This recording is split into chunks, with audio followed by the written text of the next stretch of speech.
In the United States, philosophy is overwhelmingly white and male. When you think of philosophy, you always think of the white European men. You don't really think of these brown kids from the border really having any sort of impact. Manuela Gomez is one of the few women in philosophy and one of even fewer Mexican-American women in the field. She's a professor at El Paso Community College and the founder of the El Paso Philosophy Club. I like to think that we create and participate in pragmatic projects that really have impact inside and outside of the classroom.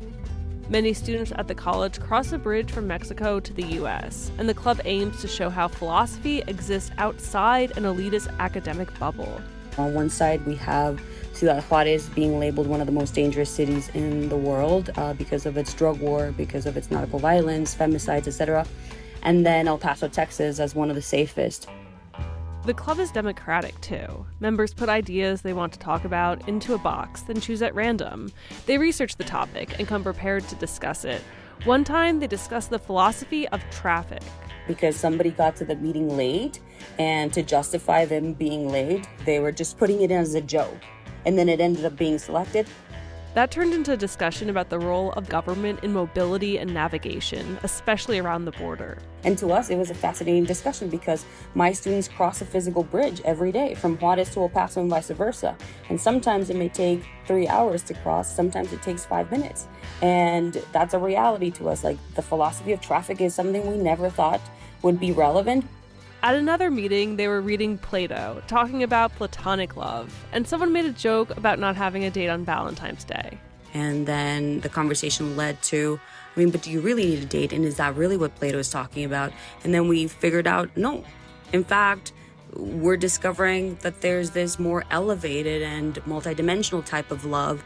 And then from there, and this was the student's idea, why don't we all on Valentine's Day get together and have these random acts of kindness where we spread the love?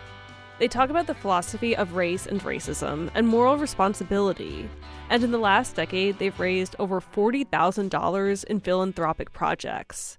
After the mass shooting at a Walmart in El Paso in 2019, members called an emergency meeting. Where we talked about what does that mean to us? Like, how do we recover from this?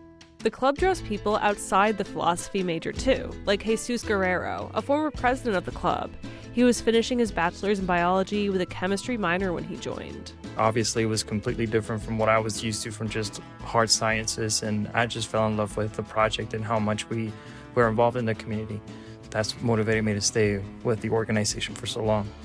Daniel Avitia, another former president, said the club has helped him realize how relevant philosophy can be to understanding his community.